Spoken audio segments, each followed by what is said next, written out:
बिस्मिल्लाहिर्रहमानिर्रहीम। अस्सलाम वालेकुम जी स्टूडेंट्स। जैसा कि आप लोग जानते हैं कि हमारा जो नेक्स्ट टॉपिक है ये न्यूक्लियर रिएक्शंस वाला टॉपिक है। इस पूरे टॉपिक को जस्ट हमने रीड करना है, ये एज अ लॉन्ग क्वेश्चन नहीं पूछा जाता है। ये सिर्फ इसमें से एक शॉर्ट क्वेश्चन बनता है। वो शॉर्ट क्वेश्चन पे हम लोग आएंगे तो वो मैं आपको बता दूंगा, आप उसको अंडरलाइन कर लेंगे। मैं इसको रीड कर रहा हूँ बेटे और साथ साथ आप लोगों को समझा रहा हूँ। Nuclear reactions, the process which changes the structure of the nucleus by the bombardment of a target nucleus with some fast moving particles such as proton, neutron, alpha particles are called nuclear reactions। ये nuclear reaction हमारे पास एक ऐसा बच्चों reaction है कि जिसमें जो nucleus है वो चेंज हो जाता है। The process which changes the structure of the nucleus, एक ऐसा प्रोसेस जो न्यूक्लियस का स्ट्रक्चर चेंज कर देता है। अब न्यूक्लियस का स्ट्रक्चर कैसा चेंज होगा कि उसके अंदर जो प्रोटॉन्स और न्यूट्रॉन्स की तादाद है वो चेंज रहेगी। और ये क्यों चेंज होगा? By the bombardment of a target nucleus, के हमारे पास एक न्यूक्लियस है, हम उसके ऊपर कुछ पार्टिकल्स की बम्बार्डमेंट करवा रहे हैं with some fast moving particles such as proton, neutron, alpha particles. तो हमारे पास जो न्यूक्लियस है, हम उस न्यूक्लियस के ऊपर तेज़ी से मूव करते हुए पार्टिकल्स जैसे कि प्रोटॉन, न्यूट्रॉन या अल्फा पार्टिकल्स हैं उनकी बम्बार्डमेंट करवाते हैं। इन पार्टिकल्स को तेज़ी से मूव करवा के, मतलब हाई काइनेटिक एनर्जी दे के अपने न्यूक्लियस, सेलेक्टेड न्यूक्लियस के ऊपर फॉल करवाते हैं। और ये पार्टिकल्स जब न्यूक्लियस के साथ टकराते हैं तो उसका स्ट्रक्चर चेंज कर देते हैं, उसके अंदर प्रोटॉन्स और न्यूट्रॉन्स की जो तादाद होती है वो चेंज हो जाती है। तो ये जो प्रोसेस है ये हमारे पास न्यूक्लियर रिएक्शन कहलाता है। अच्छा जी, वो कहता है कि यहाँ पे are called nuclear reactions when alpha particle is emitted from radium 226, radon 222 gas is form. तो ये उसने रिएक्शन भी दिखा दिया, ये हम पहले भी देख चुके हैं। रेडियम इसका एटॉमिक मास नंबर 226 और चार्ज नंबर 88 है। जब इसमें से अल्फा पार्टिकल निकलता है तो रेडॉन गैस बनती है जिसका मास 222 और चार्ज नंबर 86 है। This equation represents a nuclear reaction. तो ये जो इक्वेशन है ये एक न्यूक्लियर रिएक्शन को रिप्रेजेंट कर रही है। This reaction takes place by itself. और ये जो अल्फा एमिशन का प्रोसेस है ये खुद ब खुद अकर करता है, इसको हम अकर नहीं करवा रहे हैं। Rutherford first of all proved that induced nuclear reactions are possible. ये आप अंडरलाइन कर लेंगे। रदरफोर्ड ने सबसे पहले ये कहा था कि आप खुद से भी जो न्यूक्लियर रिएक्शंस हैं वो अकर करवा सकते हैं। इंड्यूस्ड न्यूक्लियर रिएक्शंस का मतलब कि जो खुद ब खुद अकर नहीं करेंगे, जिन्हें हम लोग अकर करवाएंगे। In general, if a particle x is bombarded on any nucleus capital X and this process gives a nucleus capital Y, a light object small y। वो कहता है जी अगर आपके पास फर्ज करें ये एक न्यूक्लियाइड है कैपिटल एक्स, ये ना पेरेंट न्यूक्लियाइड है, इसके ऊपर एक पार्टिकल स्मॉल एक्स की बम्बार्डमेंट करवा रहे हैं। तो जब इसके ऊपर आप स्मॉल एक्स की बम्बार्डमेंट करवाते हैं तो एक तो ये जो पेरेंट न्यूक्लियाइड है ये कन्वर्ट हो जाता है डॉटर न्यूक्लियाइड में जिसे वाई से रिप्रेजेंट किया गया, और साथ इसके एक अल्फा, इसके साथ एक पार्टिकल यानी रेडिएशन एमिट होते हैं जिसे रिप्रेजेंट किया गया वाई के साथ। The first nuclear reaction was performed by Rutherford in 1918। दुनिया का पहला जो न्यूक्लियर रिएक्शन था उसे रदरफोर्ड ने 1918 में परफॉर्म किया था ही, और वो क्या था? He bombarded an alpha particles on nitrogen. उसने नाइट्रोजन के ऊपर अल्फा पार्टिकल की बम्बार्डमेंट करवाई। As a result oxygen is obtained at a proton is emitted.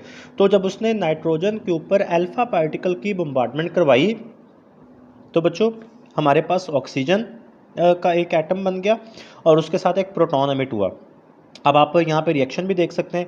Nitrogen का जो एटॉमिक मास है 14 है, अल्फा पार्टिकल को नाइट्रोजन के ऊपर फॉल करवाया गया with N atomic mass of 4।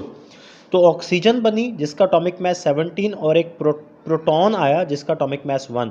तो यहाँ पे देखें मैसेस को अगर आप सम करें तो 18 और यहाँ पे मैसेस को सम करें तो भी 18 बन रहा है। चार्ज नंबर को देखें तो यहाँ पे सम करें तो 9 बन रहा है और इधर सम करें तो इधर भी 9 बन रहा है। अच्छा, अब ये जो अगला है 2 पैराग्राफ ये इंपॉर्टेंट है फॉर द शॉर्ट क्वेश्चंस के conditions of nuclear reactions. Nuclear reactions की क्या कंडीशन हो सकती हैं, कौन सी कंडीशंस हैं जो पूरी होंगी तो न्यूक्लियर रिएक्शन अकर करेगा। For nuclear reaction to take place the following conditions must be satisfied. वो कहता है कि अगर आपने कोई न्यूक्लियर रिएक्शन अगर करवाना है या आप चाहते हैं कि कोई न्यूक्लियर रिएक्शन अगर करे तो इसके लिए हमारे पास कुछ कंडीशंस हैं, उनका पूरा होना बहुत ज़रूरी है। सबसे पहली जो है जी कंजर्वेशन ऑफ मैस, कि टोटल मैस कंजर्व रहना चाहिए। जैसे मैंने यहाँ पे आपको बताया सम कर लें तो 18 बन रहा है, इधर भी सम कर लें तो 18 बन रहा है। Before and after the nuclear reaction the number of protons and number of neutrons must remain same because these can not be destroyed और प्रोड्यूस्ड। वो कहता है कि आप जो के प्रोटॉन्स और न्यूट्रॉन्स को ना तो प्रोड्यूस कर सकते हैं और ना ही उन्हें आप डिस्ट्रॉय कर सकते हैं। तो रिएक्शन से पहले जितने टोटल प्रोटॉन्स और टोटल न्यूट्रॉन्स हैं, रिएक्शन के बाद यानी इस साइड पे भी उतने ही प्रोटॉन्स और न्यूट्रॉन्स होना चाहिए। अच्छा जी, इन द अबव रिएक्शन, ऊपर वाले रिएक्शन की बात कर रहे हैं, नंबर ऑफ प्रोटॉन्स यहाँ पे देख लें तो चार्ज नंबर को ऐड कर लें तो वो हमारे पास इक्वल होगा जी उनके नंबर ऑफ प्रोटॉन्स के। तो 7 + 2 इज इक्वल टू 8 + 1। यहाँ पे देख लें 7 + 2 9 और यहाँ पे देख लें 8 + 1 9। नंबर ऑफ न्यूट्रॉन्स ऊपर देखें जी 14 में से 7 को माइनस कर दें तो इधर 7 रह गया, 4 में से 2 को माइनस कर दें तो 2 रह गया। नंबर ऑफ न्यूट्रॉन्स निकाल रहे हैं ना, तो ऊपर जो है वो न्यूट्रॉन्स एंड प्रोटॉन्स दोनों आ रहे हैं, तो इनमें से प्रोटॉन्स को माइनस कर दें तो न्यूट्रॉन रह जाएंगे। तो 7 + 2 9 और इधर बेटा देखें तो 17 - 8, इधर हमारे पास रह जाएगा 9 और 1 - 1 0, तो 9। तो टोटल मैस जो है वो प्रोडक्ट का, ये प्रोडक्ट्स हैं दोनों और ये हमारे पास रिएक्टेंट्स हैं यानी जिनका आपस में रिएक्शन हो रहा है, तो इनका टोटल मैस हमेशा हमारे पास सेम रहेगा। अच्छा, जिसके बाद है कंजर्वेशन ऑफ एनर्जी। जहाँ पे टोटल मैस सेम रहेगा तो वहाँ पे एनर्जी भी कांस्टेंट रहेगी। In a nuclear reaction the total energy including the rest mass energy before and after the reaction remains constant. Rest mass energy का मतलब बच्चों मैस है, तो वो कहता है कि रिएक्शन से पहले जितनी एनर्जी है रिएक्शन के बाद भी उतनी ही एनर्जी होनी चाहिए including the rest mass energies. Consider the nuclear reaction. अब यहाँ पे देखें जी, अब वो वही वाला रिएक्शन है। Total mass of reactants, mass of 14N7 यानी नाइट्रोजन का मैस प्लस हीलियम का मैस, दोनों के मैस को ऐड कर रहा है। ये आप टेबल से पिछले पेज पे चेक कर लेंगे कि नाइट्रोजन का मैस 14.0031 U और हीलियम का मैस 4.0026, ऐड करेंगे तो 18.0057। अच्छा, फिर प्रोडक्ट मेरे पास ऑक्सीजन एंड प्रोटॉन है, इनके मैस को ऐड करने तो 16.9991 U और 1.0078 U, ये आ जाएगा 18.0069 U। इसका मतलब ये हुआ कि मैस ऑफ प्रोडक्ट, यहाँ पे देखें प्रोडक्ट का मैस ज़्यादा है और रिएक्टेंट्स का जो मैस है ये कम है, तो इसका मतलब मैस डिफेक्ट आ गया। और हमने मैस डिफेक्ट वाले टॉपिक में पढ़ा था कि जैसे ही मैस डिफेक्ट आएगा तो वो मैस डिफेक्ट बेसिकली एनर्जी में कन्वर्ट होगा। ठीक है जी, यहाँ पे वो बताता है कि डिफरेंस इन मैस, प्रोडक्ट और रिएक्टेंट के मैस जो आपने दोनों निकाले हैं उनमें डिफरेंस निकालेंगे तो 18.0069 U माइनस 18.0057 U, तो ये हमारे पास आ जाएगा 0.0012 U। अब वो कहता है जी ये वाला जो मैस है must be supplied to the reactants to produce the reaction और एनर्जी। अब देखें ये जो मैस है ये कितनी एनर्जी के इक्वल है।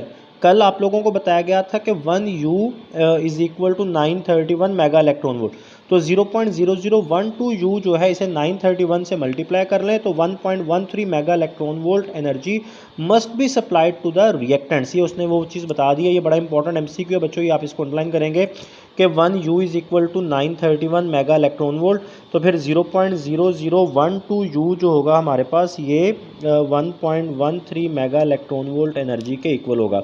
और वो कहता है कि ये 1.13 मेगा इलेक्ट्रॉन वोल्ट एनर्जी जो है ये हमें रिएक्टेंट्स को देनी पड़ेगी अगर हम इसको रिवर्स करवाना चाहते हैं। इट में in the form of kinetic energy of alpha particles, so alpha particle coming out of polonium with energy equal to 7.7 mega electron volt may be used which makes the above reaction possible। तो वो कहता है कि जी आपने जब nitrogen के ऊपर helium particle को फॉल करवाना ना, तो हीलियम के पार्टिकल को 1.13 मेगा इलेक्ट्रॉन वोल्ट एनर्जी दें जो इसकी काइनेटिक एनर्जी की फॉर्म में होगी, ताकि ये इसके साथ जब आकर टकराए या इसके साथ रिएक्ट करे तो ये दोनों प्रोडक्ट्स बना सकें। ठीक है, तो इसका मतलब ये हुआ कि एनर्जी जो देने से रिएक्शन से पहले और रिएक्शन के बाद टोटल एनर्जी हमारे पास कांस्टेंट रहेगी। Nuclear reaction in reverse direction, a nuclear reaction can take place in reverse direction. आप न्यूक्लियर रिएक्शन को रिवर्स भी कर सकते हैं। For example, a proton accelerated to a very high velocity in a machine like cyclotron is bombarded on oxygen. अब वो कहते हैं कि एक मशीन के अंदर आप ऑक्सीजन के ऊपर तेज़ी से मूव करते हुए प्रोटॉन को फॉल करवा दें, प्रोटॉन को इसके साथ टकरा दें या ऑक्सीजन के ऊपर प्रोटॉन की बम्बार्डमेंट करवा दें, तो आप देखेंगे कि जैसे ही प्रोटॉन इसके ऊपर आके बम्बार्ड करेगा ऑक्सीजन के ऊपर, तो ये वापस नाइट्रोजन में कन्वर्ट हो जाएगी और साथ इसके एक जो अल्फा पार्टिकल है वो एमिट करेगा। तो आप इसको रिवर्स भी करवा सकते हैं न्यूक्लियर रिएक्शन को। अच्छा जी, आगे इसने एक स्पेशल नोट लिखा हुआ है, by bombarding different elements with alpha particles, protons and neutrons, many nuclear reactions are produced by the bombarding different elements with alpha particles, protons and neutrons। वो कहता है कि अगर आपके पास डिफरेंट पार्टिकल्स हैं और आप उनके ऊपर अल्फ़ा पार्टिकल्स, प्रोटॉन्स या न्यूट्रॉन्स, अब ये डिपेंड करता है कि आप किस पार्टिकल के ऊपर बम्बार्डमेंट करवा रहे हैं, तो उसके हिसाब से आपको जो है बच्चों वो ये पार्टिकल जो आपने बम्बार्डमेंट करवानी है वो सिलेक्ट करना पड़ेंगे। तो ये पार्टिकल्स आप डिफरेंट एलिमेंट्स के ऊपर उनके साथ उनकी बम्बार्डमेंट करवाते हुए डिफरेंट न्यूक्लियर रिएक्शंस जो हैं वो प्रोड्यूस कर सकते हैं। अब ये जो न्यूक्लियर रिएक्शंस हैं ये न्यूट्रॉन्स की डिस्कवरी का बायस बने। अब देखिएगा कैसे, 1932 James Chadwick discovered neutron with the help of following reaction. ये बहुत इंपॉर्टेंट एमसीक्यू है कि 1932 में जेम्स चैडविक ने न्यूट्रॉन को डिस्कवर किया था। और मैं आपको बता दूं बच्चों कि न्यूट्रॉन की डिस्कवरी सबसे डिफ़िकल्ट थी, सबसे टफ थी, सबसे मुश्किल थी।